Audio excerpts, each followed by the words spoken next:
I feel like I'm losing my mind. Is everybody in the world blind? I feel like I'm losing my mind. Is everybody in the world blind? Please Lord give me. So ఇక్కడ మీరు already చూడొచ్చు ఒక మంచి మానిటర్ని అయితే ఈరోజు మనం experience అవ్వబోతున్నాం అనమాట. So recent టైమ్స్లో నేను ఎడిటింగ్ పర్పస్ కోసం అనేసి ఒక మానిటర్ గురించి రీసెర్చ్ చేశాను. సో ఒక 3 to 4 hours తర్వాత నాకు ఏంటంటే బడ్జెట్ పాయింట్ ఆఫ్ వ్యూలో మంచి ఫీచర్స్ కలిగినటువంటి ఏదైనా మానిటర్ ఉందా అని తెలుసుకుంటే సో మనకి ఏసర్ నైట్రో వాళ్ళది VG270 మోడల్ అయితే నాకు దొరికిందనమాట. సో ఇది యాజ్ ఆఫ్ నో నేను అమెజాన్లో పర్చేస్ చేశాను. SBI కార్డ్ వాడినట్టయితే నాకు 1300 డిస్కౌంట్ వచ్చిందనమాట. ఒకవేళ మీరు ఫ్లిప్కార్ట్లో కొనాలనుకుంటే మనకి HDFC కార్డ్ తోటి కూడా మనకి 1300 డిస్కౌంట్ వస్తుంది. సో ఇది మనకి LCD డిస్ప్లే ఉంటుంది, కానీ LED బ్యాక్ లైట్ టెక్నాలజీ తోటి మనకి ఇది రన్ అవుతుంది అనమాట. సో ఇందులో మనకి రీఫ్రెష్ రేట్ వచ్చేసరికి మనకి 180 Hz ఉంటుంది. సో ఈ రీఫ్రెష్ రేట్ మెయిన్గా మనం ఏంటంటే మన ఒక వర్క్ ఫ్లో స్మూత్గా వెళ్ళడానికి అయితే మనకి ఉపయోగపడుతుంది అనమాట. అండ్ నెక్స్ట్ వచ్చేసరికి రెస్పాన్స్ టైం. సో ఇది 0.5 ms రెస్పాన్స్ టైం అయితే మనం ఇందులో ఉంటుంది. ఎందుకంటే ఇది ఏంటంటే మనకి స్విచ్చింగ్ ఆఫ్ యాప్స్ గురించి కానీ లేదంటే గేమింగ్ ఎక్కువ ఆడే వాళ్ళకి మాత్రం రెస్పాన్స్ టైం చాలా ఇంపార్టెంట్ అనమాట. సో ఈ బడ్జెట్ అంటే 12,000 budget and 15,000 budget point of వ్యూలో వేరే బ్రాండ్స్ చూసుకున్నా కానీ మనకి లైక్ 1 ms నుంచి స్టార్ట్ అయ్యి 5 ms వరకు ఇస్తున్నాయి. బట్ ఇందులో నేను చూసుకున్న వచ్చేసరికి మనకి 0.5 ms ఉంది. కాబట్టి ఇది ఒక one of the major point అని చెప్తాను నేను ఈ మానిటర్ ఎంచుకోవడానికి. సో యాజ్ ఐ ఎడిటర్ అంటే యాజ్ ఐ యూట్యూబర్ నాకు వీడియో ఎడిటింగ్ చాలా ఇంపార్టెంట్ కాబట్టి sRGB ఈ ఆప్షన్ అనేది ఖచ్చితంగా ఉండాలన్నమాట. సో ఈ మానిటర్లో మనకి 99% ఆఫ్ sRGB అయితే ఉంటుంది. సో ఏంటంటే మనకి ట్రూ కలర్స్ అనేది రిఫ్లెక్ట్ అవుతాయి అనమాట. డిస్ప్లేలో మనకి HDR10 సపోర్ట్ ఉన్నందుకు కారణంగా మనం HDR వీడియోస్ కానివ్వండి, HDR గేమ్స్ కానివ్వండి, లేదా ఎడిటింగ్ చేసినప్పుడు అంటే HDR ఫుటేజ్ కనుక మీరు షూట్ చేసినప్పుడు మీ మొబైల్లో కానీ లేదా మీ కెమెరాలో కానీ వాటిని అయితే మనం సీమ్లెస్లీ మనం వీటిలో కూడా ఎడిట్ చేసుకోవచ్చు అనమాట. And AMD Radeon free sync premium అయితే ఇందులో ఉందన్నమాట. సో ఇది ఏంటి అనేసి చాలా మందికి డౌట్ అయితే ఉంటుంది. సో ఇది ఏంటంటే మనకి గ్రాఫిక్స్ ఏవైతే ఉంటాయో దాన్ని బాగా హ్యాండిల్ చేయాలంటే మనకి ఈ ఫ్రీ సింక్ ఏదైతే ఉంటుందో ఈ టెక్నాలజీ ఖచ్చితంగా మన మానిటర్లో ఉండాలి. మన సిస్టంలో ఉన్నా కానీ మన మానిటర్లో లేకపోతే మనకి డిఫరెన్స్ అనేది చాలా వరకు నోటీస్ చేస్తాం.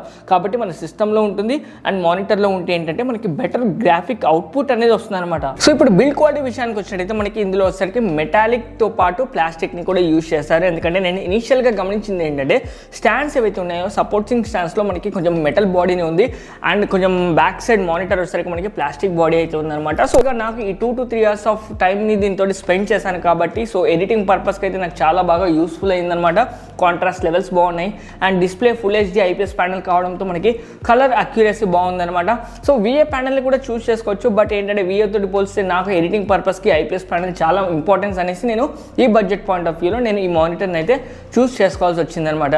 సో స్పీకర్ క్వాలిటీ వచ్చేసరికి మనకి 2 watt స్పీకర్స్ అయితే ఉంటాయి, డ్యూయల్ స్టీరియో స్పీకర్స్ అనమాట. అంటే మనకి సౌండ్ అవుట్పుట్ అంతగా లేకున్నా కానీ మనం ఏదో ఒక చిన్న మూవీ లైక్ అలా చూసి ఎంజాయ్ చేయొచ్చు. బట్ ఏంటంటే ఒకవేళ మీరు కంప్లీట్గా ఎడిటర్ అయినట్టయితే మీరు ఖచ్చితంగా హెడ్ ఫోన్స్ యూజ్ చేసి మాత్రమే చేసుకోవచ్చు. ఈ మానిటర్కి ఉన్నటువంటి స్పీకర్స్ అసలు అంతగా ఎడిటింగ్కి అయితే యూజ్ అవ్వవు అనమాట.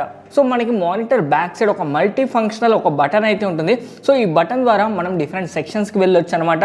అంటే మనం కలర్ సెట్ చేసుకోవచ్చు, ఆడియో సెట్ చేసుకోవచ్చు, కాంట్రాస్ట్ లెవెల్స్ కానివ్వండి, లేదంటే గేమింగ్ మోడ్కి సంబంధించి స్పెసిఫికేషన్స్ అన్నీ అండ్ సిస్టమ్కి సంబంధించి అంటే మానిటర్కి సంబంధించి కొన్ని సెట్టింగ్స్ అన్నీ కూడా మనం డిఫాల్ట్గా ఉంటాయి. అండ్ మనకి ఇందులో ఏంటంటే లో బ్లూ లైట్ టెక్నాలజీ అయితే ఉంది. అంటే లేట్ నైట్స్ మనకి మానిటర్ ముందు మనం చూస్తున్న కొద్దీ మన ఐస్ అనేది స్ట్రెస్ అవుతాయి కాబట్టి మనకి ఇందులో ఉన్నటువంటి లెవెల్స్ ఏవైతే ఉన్నాయో ఆ లెవెల్స్ సెట్ చేసుకున్న కొద్దీ మనకి ఐ స్ట్రెయిన్ అనేది తగ్గిపోతుంది అనమాట.